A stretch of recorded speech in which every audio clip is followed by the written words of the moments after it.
الحمد لله نحمده ونستعينه ونستغفره ونؤمن به ونتوكل عليه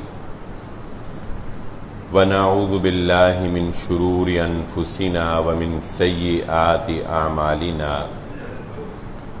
من يهده الله فلا مضل له ومن يضلل فلا هادي له وأشهد أن لا إله إلا الله وحده لا شريك له وأشهد أن محمدا عبده ورسوله اللهم صل على محمد وعلى آل محمد كما صليت على إبراهيم وعلى آل إبراهيم إنك حميد مجيد اللهم بارك على محمد وعلى آل محمد كما باركت على إبراهيم وعلى آل إبراهيم إنك حميد مجيد رب اشرح لي صدري ويسر لي أمري واحلل عقدة من لساني يفقهوا قولي سبحانك لا علم لنا إلا ما علمتنا إنك أنت العليم الحكيم أما بعد فإن خير الحديث كتاب الله وخير الهدي هدي محمد صلى الله عليه وسلم وشر الأمور محدثاتها وكل محدثة بدعة وكل بدعة ضلالة وكل ضلالة في النار فأعوذ بالله من الشيطان الرجيم بسم الله الرحمن الرحيم قال الله تعالى في القرآن المجيد هو الذي أرسل رسوله بالهدى ودین الحق لیظہرہ علی الدین کلہ ولو کرہ المشرکون۔ قابل صد احترام حاضرین مجلس، محترم مکرم سامعین اکرام، ہر قسم کی تعریفات اس خالق مالک ارض و سماوات کے لیے اور لاکھوں کروڑوں درود و سلام آپ محمد مصطفیٰ صلی اللہ علیہ وآلہ وسلم کی ذات اقدس پر۔ ملکی حالات میں جو تناؤ کی صورتحال ہے، یقیناً آپ احباب مجھ سے زیادہ اس کے بارے میں باخبر بھی ہوں گے اور جانتے بھی ہوں گے، لیکن میں اس کو اپنی ایک ذمہ داری سمجھتا ہوں کہ اس تمام معاملات اور ان تمام حالات کو ہم دین اسلام کی نگاہ سے بھی دیکھیں، کیونکہ ہمیں جب بھی رہنمائی لینی ہے، ہمیں جب بھی کسی معاملے میں راہ راست کو اختیار کرنا ہے اور اعتدال کی راہ کو اختیار کرنا ہے جو ہمارے دین اسلام کا خاصہ ہے، تو ہمیں لازماً رہنمائی لینی پڑے گی محمد الرسول اللہ صلی اللہ علیہ وآلہ وسلم کی سیرت سے، قرآن سے، اللہ رب العزت کے فرمان سے۔ اس ضمن میں ایک بات ہر مسلمان کو اپنے ذہن میں بٹھا لینی چاہیے، جو کہ ایک مشکل ترین امر ہے، کیونکہ انسان کی وابستگی جہاں پر ہوتی ہے لا محالہ غیر شعوری طور پر اس کا جھکاؤ اس طرف چلا ہی جاتا ہے۔ یہ بڑا مشکل معاملہ ہے کہ انسان اپنی ذہنی ہم آہنگی رکھنے کے باوجود کسی معاملے میں اپنا جھکاؤ اس طرف نہ جانے دے۔ اس لیے یہ بات سب سے پہلے ذہن نشین رکھیں اور اپنے اوپر جبر بھی کرنا پڑے، اپنے ساتھ جنگ بھی کرنی پڑے تو کریں کہ محمد الرسول اللہ صلی اللہ علیہ وآلہ وسلم کی ناموس کا،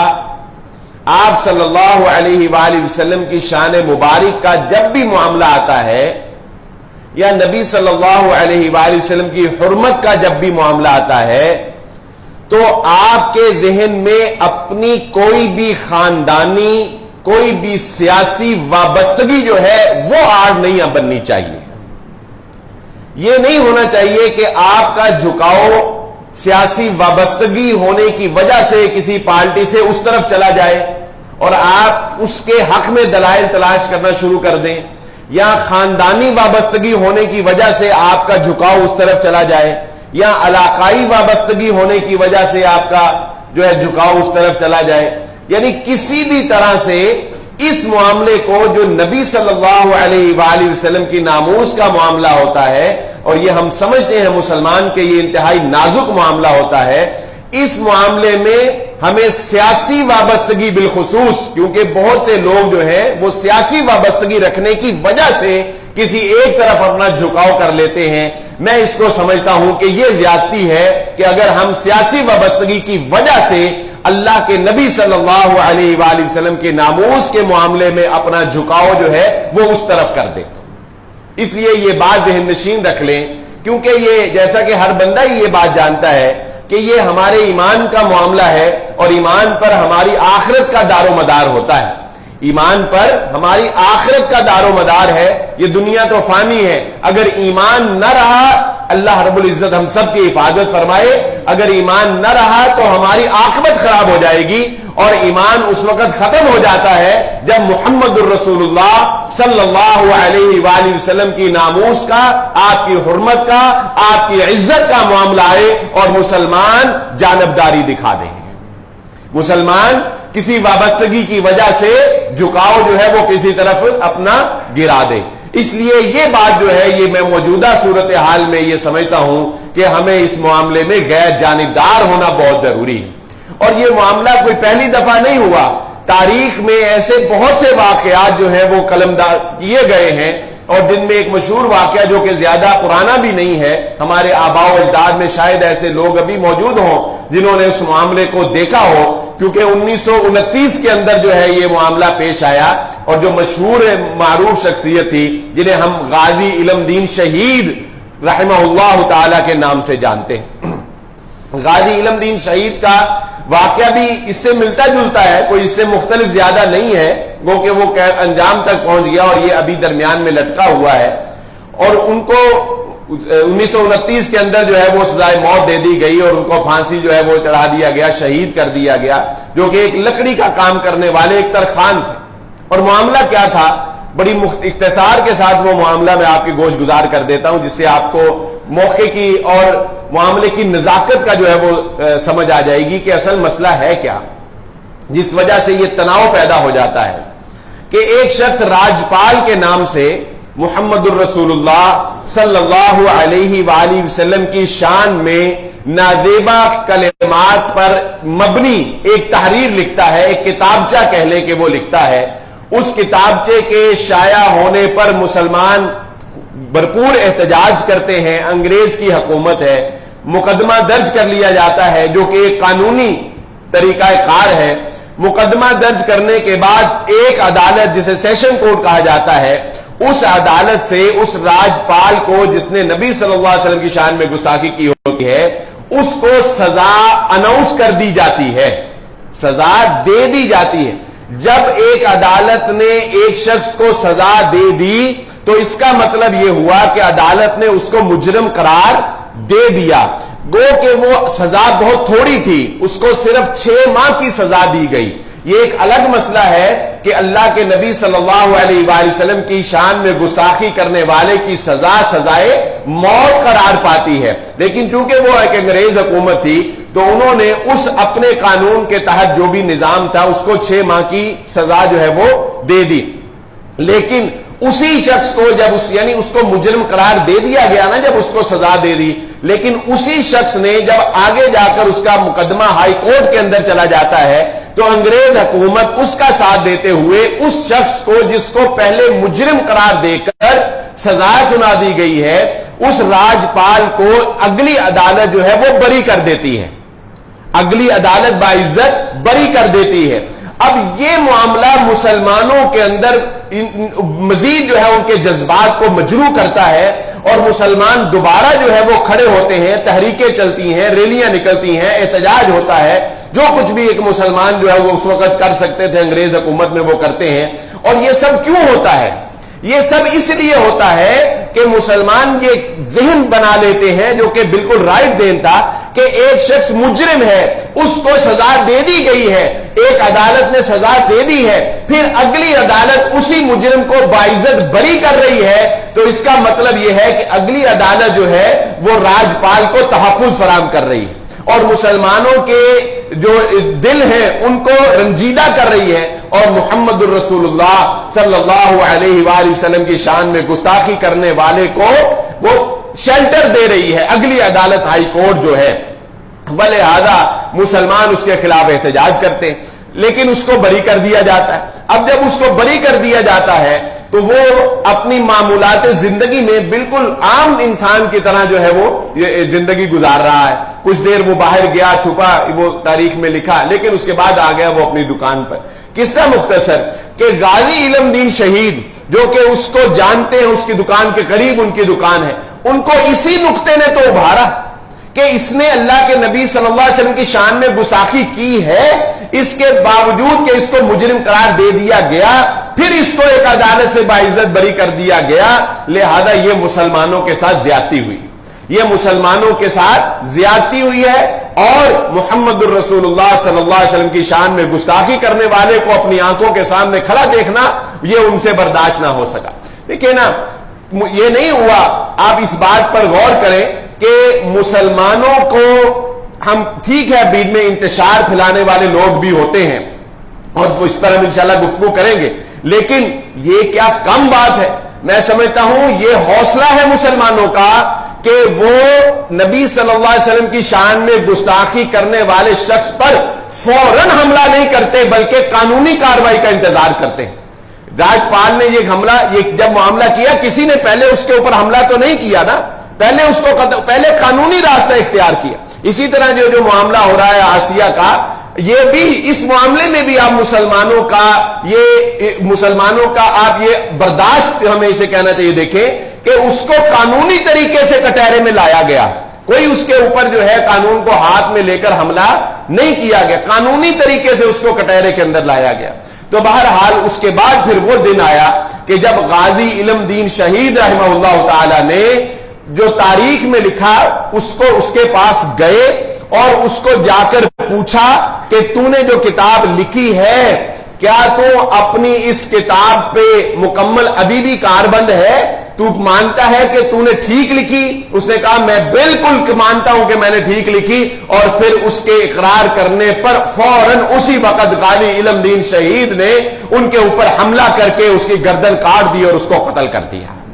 اس کو جہنم واصل کر دیا۔ اس کے بعد پھر ریاست متحرک ہوتی ہے اور ریاست غازی علم دین شہید کو اریسٹ کرتی ہے، جو کہ اقبال جرم کرتے ہیں، نہ فرار ہوتے ہیں نہ وہاں سے بھاگتے ہیں، بلکہ خود اپنی گرفتاری پیش کرتے ہیں، اور نہ صرف یہ کہ گرفتاری پیش کرتے ہیں بلکہ اقرار جرم کرتے ہیں کہ ہاں میں نے راجپال کو قتل کیا ہے کیونکہ اس نے محمد الرسول اللہ صلی اللہ علیہ وآلہ وسلم کی شان میں گستاخی کی تھی۔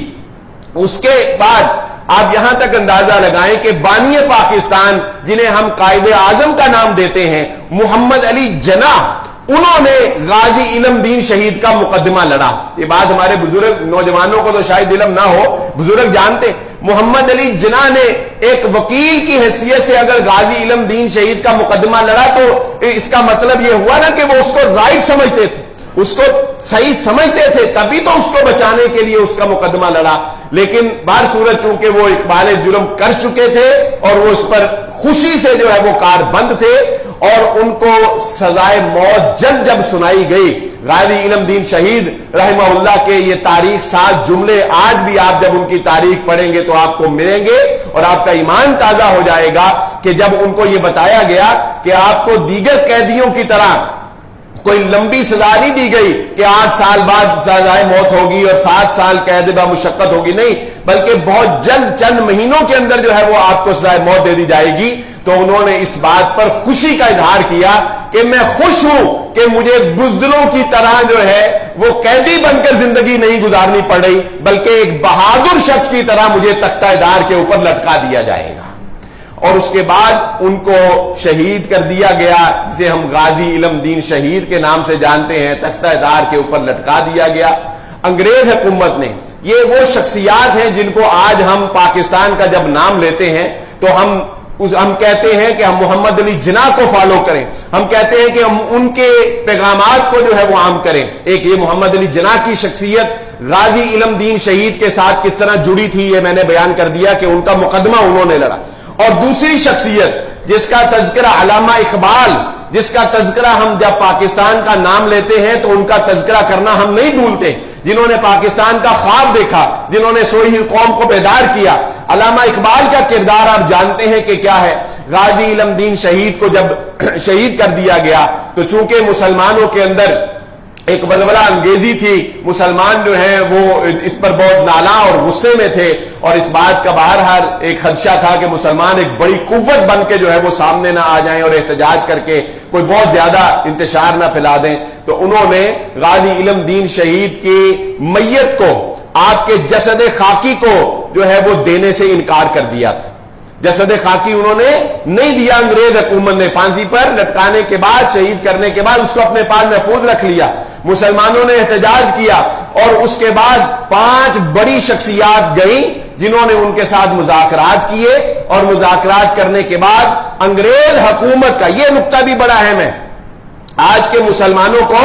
یہ نقطہ جو میں اب بیان کرنے لگا ہوں، تاریخ کا ایک سنہری باب، یہ نقطہ مسلمانوں کو سمجھ لینا چاہیے کہ انگریز حکومت نے ہمارے ان 5 بڑے بزرگوں سے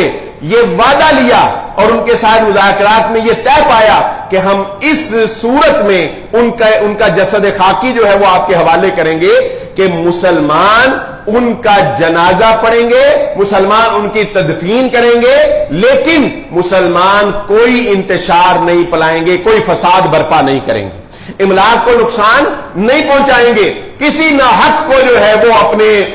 جذبات کا اور اپنے غصے کا نشانہ نہیں بنائیں گے۔ اور اس کے بعد دو شخص جو ہیں ان پر اعتماد کرتے ہوئے، ایک محمد شفیع اور دوسرا سر علامہ محمد اقبال، ان 2 افراد کے اوپر انگریز حکومت نے اعتماد کرتے ہوئے غازی علم دین شہید رحمہ اللہ کی جو میت تھی، جسد خاکی تھا، وہ ان کے حوالے کیا، اور بطور خود علامہ اقبال جو ہیں وہ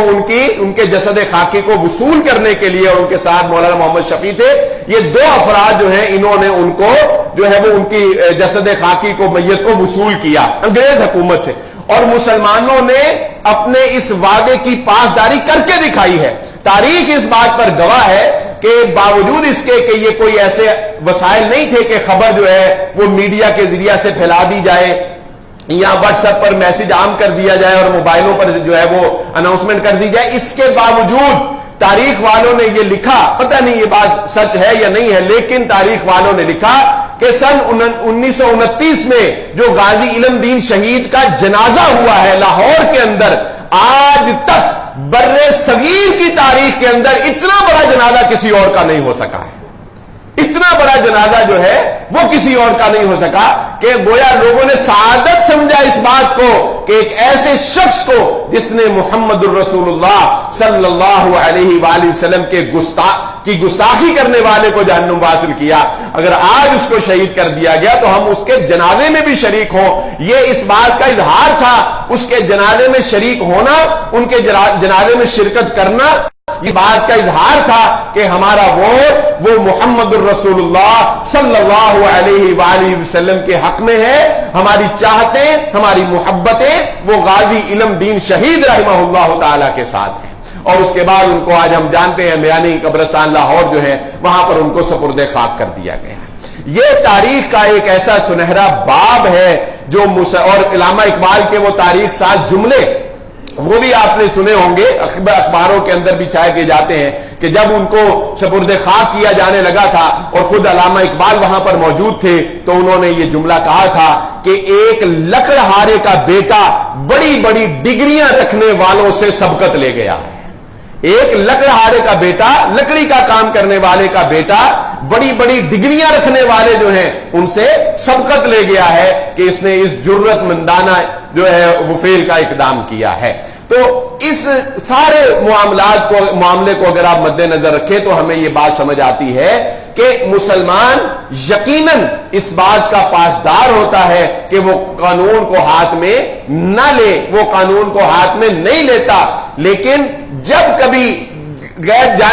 جانبدار ہو کر یا مسلمانوں کے ساتھ ظلم و زیادتی کر کے کوئی ایسا معاملہ کیا جاتا ہے تو پھر بامر مجبوری ایسے افراد جو ہے وہ کھڑے ہو جاتے ہیں جو ایسا اقدام جو ہے وہ کر گزرتے ہیں۔ اور یہ معاملہ چونکہ اتنا نازک ہے کہ محمد الرسول اللہ صلی اللہ علیہ وآلہ وسلم کی شان میں کوئی نازیبہ کلمہ کہے یا کوئی نازیبہ بات کہے تو تلواریں ابن عام سے باہر نکل آیا کرتی تھی حضرت عمر ابن خطاب رضی اللہ تعالیٰ عنہ کی، اور آپ اجازت طلب کیا کرتے تھے کہ اللہ کے نبی صلی اللہ علیہ وسلم مجھے اجازت دے کہ میں اس کا سر جو ہے وہ تن سے جدا کر دوں۔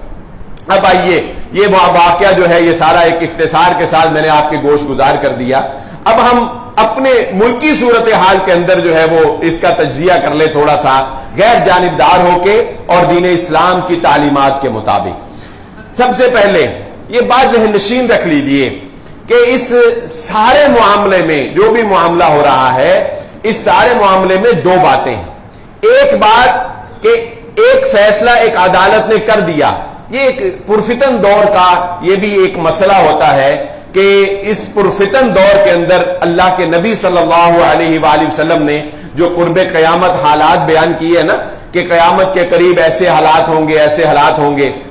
ان تمام حالات کو مد نظر رکھتے ہوئے ایک پرفتن دور کا مسئلہ یہ بھی ہوتا ہے کہ انسان کے لیے یہ فیصلہ کرنا ہی بہت مشکل ہوتا ہے کہ وہ کدھر کھڑا ہو، صحیح کیا ہے اور غلط کیا ہے۔ آج میں سمجھتا ہوں یہ معاملہ ہر مسلمان کو اور ہر ایک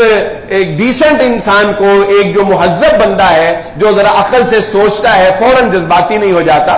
اس کے لیے یہ فیصلہ کرنا ہی بہت مشکل ہے کہ وہ ادھر کھڑا ہو کہ ادھر کھڑا ہو،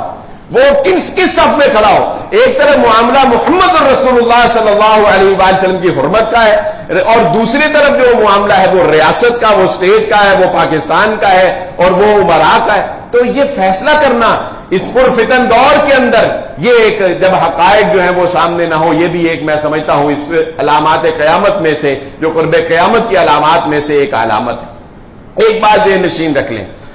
ہم جس دور حکومت کے اندر گزر رہے ہیں، یہ اور جو پاکستان کے اندر قانون ہے وہ میں پہلے بھی ذکر کر چکا کہ اسلامی جمہوریہ پاکستان ہم اس کو کہتے ہیں، اسلامی جمہوریہ پاکستان۔ جب ایک عدالت ایک فیصلہ کرتی ہے اور وہ اس کو پرنٹ کر کے منظر عام پر بھی لے آتی ہے تو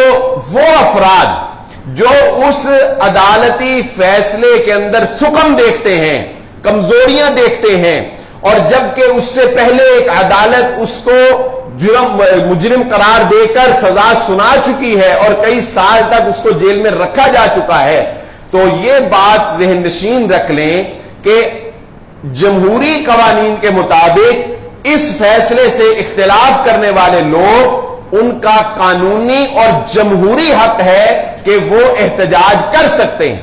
جس طرح کسی بھی حکومت کسی کے خلاف اپوزیشن ایک موجود ہوتی ہے، یہ اپوزیشن کوئی غیر قانونی عمل تو نہیں، پارلیمنٹ مکمل نہیں ہوتی اپوزیشن کے بغیر۔ اپوزیشن ہونا جمہوری، یہ ایک الگ بحث ہے کہ جمہوری نظام صحیح ہے یا غلط، لیکن چونکہ یہ نظام موجود ہے نا تو احتجاج کرنا یا اپنا احتجاج ریکارڈ کروانا یہ قانونی اور جمہوری حق ہے ان لوگوں کا جو کسی بھی فیصلے سے، حکومتی فیصلے سے یا عدالتی فیصلے سے اختلاف کرتے ہیں۔ اس لیے یہ بات نہیں کہی جا سکتی کہ احتجاج غلط ہے، یہ بات نشین رکھیں، احتجاج کو غلط نہیں کہا جا سکتا، احتجاج کرنا حق ہے۔ ہاں، اس بات کی کوئی بھی اجازت نہیں دیتا اور نہ ہی اس بات کی ہم پذیرائی کرتے ہیں اور نہ ہی ہم اس بات کو صحیح سمجھتے ہیں کہ وہ احتجاج غیر قانونی طریقے سے کیا جائے، اس احتجاج میں املاک کو نقصان پہنچایا جائے، اس احتجاج میں ایسی باتیں کہی جائیں کہ جس میں ریاست کے منتظمین جو ہیں، ہمارے ریاست کے جو اعلیٰ عہدیداران ہیں، ان کے اوپر جو ہے وہ فتوے لگا کر ریاست کے اندر انتشار کی کوشش کی جائے، اور بیچارے معصوم لوگ جن کی جمع پونجی جو ہے، جن کا کاروبار جو ہے، ان کو نقصان پہنچایا جائے اور قتل و غارت کیا جائے؟ نہیں، اس کی نہ ہمارا دین اجازت دیتا ہے نہ ہمارا قانون اجازت دیتا ہے۔ ہاں، اگر آپ کو اس فیصلے سے اختلاف ہے تو آپ جو ایک طریقہ پرامن احتجاج لوگ کر رہے ہیں، آج مرکزی جمعیت کی جانب سے احتجاج کی کال دی گئی ہے، انہوں نے من بمری جو مسجد ہے وہاں سے ایک ریلی نکالیں گے اور ضلع کونسل تک آئیں گے اور وہاں پر اپنا جو ہے وہ چند تقاریر جو ہے وہ اس حوالے سے کریں گے اور احتجاج ختم ہو جائے گا۔ حافظ سعید صاحب نے وکلاء کے ذریعہ سے نظر ثانی کی اپیل کر کے اس کو رٹ کو چیلنج کیا اور اس کے اوپر جو ہے وہ پیرا دینے کا انہوں نے اعلان کیا۔ یہ کیا ہے؟ یہ قانونی راستے ہیں، یہ قانونی راستے۔ آپ اپنے طور پر جو بھی طریقہ کار قانون کے طور پر اختیار کر سکتے ہیں، آپ اس کو اختیار کریں۔ اس ضمن میں دو باتیں جو میں نے بنیادی ذہن میں گوش گزار کی ہیں کہ ایک، اپنے آپ کو سیاسی وابستگی الگ کر دیں، اللہ کے نبی صلی اللہ علیہ وآلہ وسلم کی ناموس کو الگ رکھیں۔ یہ دینی مسئلہ ہے، یہ ہمارا کوئی سیاسی مسئلہ نہیں۔ دوسرا، اگر کسی کو اختلاف ہے، قانونی طریقے کے ساتھ، پرامن طریقے کے ساتھ، مہذب اور جو ہمارا دین بھی ہمیں سکھاتا ہے اور جو ہماری جمہوری قانون ہمیں سکھاتی ہے اس کے تحت رہتے ہوئے، ٹھیک ہے، آپ احتجاج کریں۔ لیکن اس بات میں بھی کوئی شک نہیں ہے کہ جب معاملہ اس قدر مختلف فی کر دیا جاتا ہے تو اس سے دور رس دشمن جو ہے وہ اس سے دور رس نتائج حاصل کرنے کی کوشش کرتا ہے۔ کئی طرح کے نتائج۔ ایک، دشمن اس سے مسلمانوں کو آپسی انتشار کے اندر مبتلا کر کے مسلمانوں کو نقصان پہنچانا چاہتا ہے۔ دوسرا، دشمن خوش ہوتا ہے کہ مسلمان اپنی ہی املاک کو نقصان پہنچا رہے ہیں۔ لیکن اگر ہم یہ کہہ دیں نا کہ احتجاج ہی نہیں کرنا چاہیے، اگر ہم یہ کہہ دیں، جس طرح کہ بعض لوگ یہ بھی کہہ رہے ہیں، پتہ نہیں وہ سیاسی وابستگی کی وجہ سے یا کیا ہے، کہ یہ احتجاج ہے ہی نہیں ہے، جب سپریم کورٹ نے فیصلہ سنا دیا تو احتجاج بنتا ہی نہیں ہے، یہ بات بھی ہمارے مستقبل میں اللہ کے نبی صلی اللہ علیہ وآلہ وسلم کی ناموس کے لیے کمزوری کا باعث بنے۔ کیوں؟ کیونکہ اس کا مطلب تو یہ ہوا کہ کوئی بھی کل کو اٹھ کر جو ہے وہ گستاخی کرے گا اور عدالت اس کو بری کر دے گی، اور مسلمان کہے کہ کوئی بھی عالمی عدالت اس کو بری کر دے اور مسلمان احتجاج بھی نہ کرے، مسلمان بولے بھی نہ، مسلمان قانونی تحت کے اندر بھی کچھ نہ کرے۔ نہیں، ایسا نہیں ہو سکتا ہے۔ اللہ کے نبی صلی اللہ علیہ وآلہ وسلم کی ناموس کے لیے، اللہ کے نبی صلی اللہ علیہ وآلہ وسلم کی حرمت کے لیے مسلمانوں کو آواز بلند کرنا ہوگی، مسلمانوں کو احتجاج کرنا ہوگا اور مسلمانوں کو اپنی آواز ریکارڈ کروانی ہوگی۔ بسا اوقات یہ ہمارے ایمان کا مسئلہ بن جاتا ہے۔ اس لیے یہ بات ذہن نشین رکھیں، اس پر بالکل خاموشی بھی اختیار نہیں کی جا سکتی۔ اللہ کے نبی صلی اللہ علیہ وآلہ وسلم کی زندگی کے اندر صحابہ اکرام کے ایسے واقعات موجود ہیں، صحیح حدیث کے اندر جو صحابی کا واقعہ آتا ہے، لیکن کیونکہ اس وقت وحی نازل ہوتی تھی اور فیصلے کا مکمل ترین اختیار جو ہے وہ محمد الرسول اللہ صلی اللہ علیہ وآلہ وسلم کے پاس تھا، اب یہ معاملہ نہیں۔ تو ایک صحابی جو نابینا تھے، لونڈی نے اللہ کے نبی صلی اللہ علیہ وآلہ وسلم کی شان میں گستاخی کی، انہوں نے اس کو قتل کر دیا۔ اللہ کے نبی صلی اللہ علیہ وآلہ وسلم کے سامنے معاملہ پہنچا، گویا اللہ کے نبی صلی اللہ علیہ وسلم کے سامنے معاملہ پہنچنا ایسے ہی ہے جیسے عدالت کے سامنے معاملہ پہنچ گیا، ایک قاضی کے سامنے معاملہ پہنچ گیا۔ اللہ کے نبی صلی اللہ علیہ وآلہ وسلم نے فرمایا اس کا خون رائگا گیا ہے، اس کے خون کی کوئی قیمت نہیں ہے۔ صحابی کا مقام و مرتبہ بہت بلند ہے، جس سے اس بات کا کوئی اندیشہ نہیں ہے کہ وہ جھوٹ بولے گا، اس سے اس بات کا کوئی خدشہ نہیں ہے، اور اللہ کے نبی صلی اللہ علیہ وسلم پر ڈائریکٹ وحی نازل ہوتی تھی، اس لیے اللہ کے نبی صلی اللہ علیہ وسلم کے فیصلے کے بارے میں کوئی شک کی گنجائش ہی نہیں تھی۔ لیکن آج چونکہ ہم اس دور میں نہیں ہیں، ٹھیک ہے، آج ہم ایک قانونی تقاضے جو بھی ہیں وہ پورے کریں گے۔ یہ بات خوش آئین ہے مسلمانوں کے لیے، اور اے پاکستانیوں تمہارے لیے یہ بات خوش آئین ہے کہ شاتم رسول یعنی نبی صلی اللہ علیہ وسلم کو برا بھلا کہنے والے کی سزائے موت پاکستان کے قانون کے اندر شامل ہے۔ یہ پاکستان کے قانون کے اندر یہ بات شامل ہے، یہ کوئی غیر قانونی اقدام نہیں ہے۔ مسئلہ صرف یہ ہے کہ اس کو قانونی طور پر ثابت کرنے کے لیے ہمیں کوشش کرنی چاہیے، جو کہ علماء نے کوشش کی، جو کہ وکلاء نے کوشش کی، جو کہ اپنے تئیں جو بھی کوشش کر سکتے تھے انہوں نے کوشش کی۔ باقی اللہ کے نبی صلی اللہ اس طرح کے بعض منطقی میسیجز، یہ سوشل میڈیا ایک بلا ایسی ہے، اس کے اوپر چونکہ ہر بندہ ہی بیٹھا ہوا ہے، دشمن بھی بیٹھے ہوئے ہیں، ہماری صفوں کے اندر گھس جاتے ہیں۔ ایک یہ بھی تاثر دیا گیا کہ گویا کہ یہ فیصلہ بالکل درست ہوا کہ اللہ کے نبی صلی اللہ علیہ وآلہ وسلم کی شان میں گستاخی ثابت ہی نہیں ہوئی۔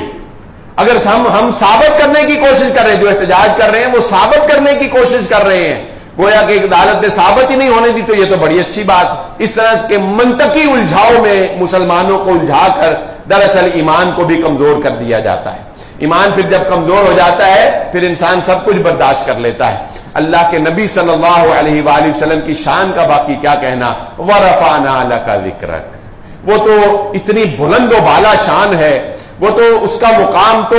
اللہ رب العزت نے اتنا بلند کر دیا ہے کہ قیامت کے روز محمد الرسول اللہ صلی اللہ علیہ وآلہ وسلم نے ارشاد فرمایا، جب اللہ رب العزت زمین کو حکم دے گا، سور میں پھونکا جائے گا، زمین شق ہوگی اور انسان باہر نکلنا شروع ہوں گے، تو سب سے پہلے جو ہستی اپنے رب سے ملاقات کے لیے زمین سے نکلے گی وہ محمد الرسول اللہ صلی اللہ علیہ وسلم کے سارے لوگ برہنہ ہوں گے۔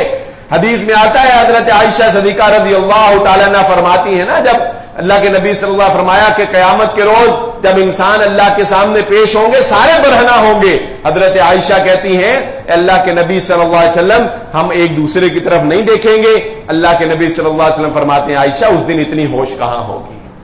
وہ دن ایسا ہولناک اور سخت ہوگا۔ آج بھی آپ دیکھیں جب انسان کو کوئی شدید صدمہ پہنچتا ہے نا، اس کے حواس قائم نہیں رہتے، اس کی نظر ٹکی ہوئی ہوتی ہے لیکن وہ دیکھ نہیں رہا ہوتا، کیونکہ دماغ اس کے ساتھ کنیکشن توڑ چکا ہوتا ہے، نظر پڑ رہی ہوتی ہے دیکھ نہیں رہا ہوتا ہے، تو اس دن تو یہ کیفیت ہوگی۔ یہ عام الناس کا مقام ہے، لیکن جس کے مقام کو اللہ نے بلند کیا ہے اس کے بارے میں خود محمد الرسول اللہ صلی اللہ علیہ وآلہ وسلم نے ارشاد فرمایا، جب لوگوں کو زمین سے شق کر کے نکالا جائے گا اللہ رب العزت مجھے جنت کے لباسوں میں سے ایک لباس عطا فرما دیں گے۔ محمد الرسول اللہ صلی اللہ علیہ وسلم کی شان کو کون کم کر سکتا ہے؟ وہ تو اللہ نے بلند کی ہے، وہ تو اللہ رب العزت نے پوری دنیا کے اندر فرشتوں کی ڈیوٹی لگا دی ہے کہ میرا کوئی بھی بندہ میرے نبی محمد الرسول اللہ صلی اللہ علیہ وسلم پر درود پڑے گا، تم نے وہ درود لے کر میرے نبی محمد الرسول اللہ صلی اللہ علیہ وسلم تک پہنچانا ہے۔ میرے اللہ نے ان کا مقام یہ بلند کیا ہے کہ فجر سے لے کے عشاء تک، اور ایک تحقیق کے مطابق 24 گھنٹے میں ہر وقت جو ہے مسلمان چاہے کمزور ہیں، چاہے لاچار ہیں، چاہے مظلوم ہیں، لیکن اپنے نبی کے نام کو آذانوں کے ذریعے سے پوری فضاؤں کے اندر بلند کر رہے ہیں۔ ہم کتنے لوگ مسلمان مرتے ہیں، ہم جنازہ پڑھتے ہیں، اللہ کے نبی صلی اللہ علیہ وآلہ وسلم کے اوپر درود پڑھ رہے ہیں۔ ہم حج کرتے ہیں، محمد الرسول اللہ صلی اللہ علیہ وسلم کی سنتوں کو، اللہ کے نبی صلی اللہ علیہ وسلم کے نام کو لاکھوں 40-45 لاکھ لوگ افراد وہاں جمع ہو کر اور عیدگاہوں کے اندر جمع ہو کر کیا آواز بلند کر رہے ہوتے ہیں؟ محمد الرسول اللہ صلی اللہ علیہ وآلہ وسلم کی سنت کو، آپ کے طریقے کو بلند کر رہے ہوتے ہیں۔ تو جس کی شان اللہ نے بلند کی ہے اس کی شان کو کوئی کم نہیں کر سکتا ہے۔ اور خود محمد الرسول اللہ صلی اللہ علیہ وآلہ وسلم نے فرمایا قیامت برپا ہو جائے گی، تمام لوگ جو ہیں وہ اوپر اللہ رب العزت کی جانب میدان حشر میں جمع ہو جائیں گے، تب اللہ رب العزت ہر جگہ پر اللہ اپنے نبی کو جو ہے بلندیاں عطا کر رہے ہیں۔ آپ صلی اللہ علیہ وسلم نے فرمایا اللہ رب العزت اپنے عرش کے دائیں جانب ایک خاص مقام پر مجھے جگہ عطا فرمائیں گے جہاں کسی اور کو جگہ نہیں دی جائے گی۔ پھر لوگ مارے پھر رہے ہوں گے، مقام محمود وہ تعریف کیا گیا مقام، وہ شفاعت کا مقام، جس دن تیرا رب جو ہے وہ بڑے غیظ و غضب میں ہوگا، بڑے غصے میں ہوگا، جس دن تیرے رب کے سامنے بڑے بڑے انبیاء بھی کہہ رہے ہوں گے ربی نفسی، یا اللہ اپنے باپ کی فکر نہیں، ماں کی فکر نہیں، اولاد کی فکر نہیں، بچے کو میں کیا جانتا ہوں، آج تو میری جان بخشی ہو جائے، بس اللہ میری جان بخشی ہو جائے۔ تب اللہ رب العزت اگر کسی کو یہ خاص مقام عطا فرمائیں گے جو اللہ کے سامنے سر بسجدہ ہو کے شفاعت کا مقام حاصل کر سکے، تو یہ مقام کسی اور کے حصے میں نہیں آئے گا، یہ مقام جس کے حصے میں آئے گا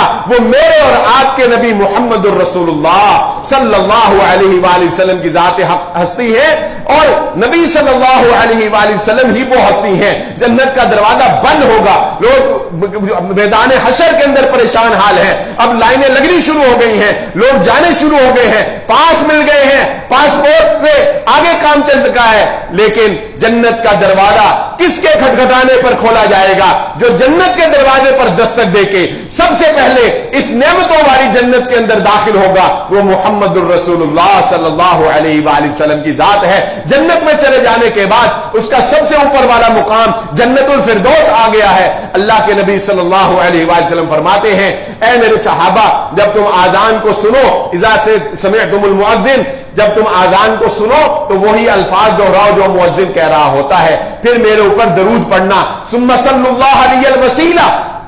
فرمایا پھر میرے لیے وسیلے کا سوال کرنا. صحابہ نے پوچھا, اے اللہ کے نبی صلی اللہ علیہ وآلہ وسلم, یہ وسیلہ کیا ہے؟ اللہ کے نبی صلی اللہ علیہ وآلہ وسلم نے فرمایا, اے میرے صحابہ, یہ وسیلہ جنت الفردوس کے اندر جو سات جنتوں کی اوپر ہے, جس کی چھت اللہ کا عرش ہے, اس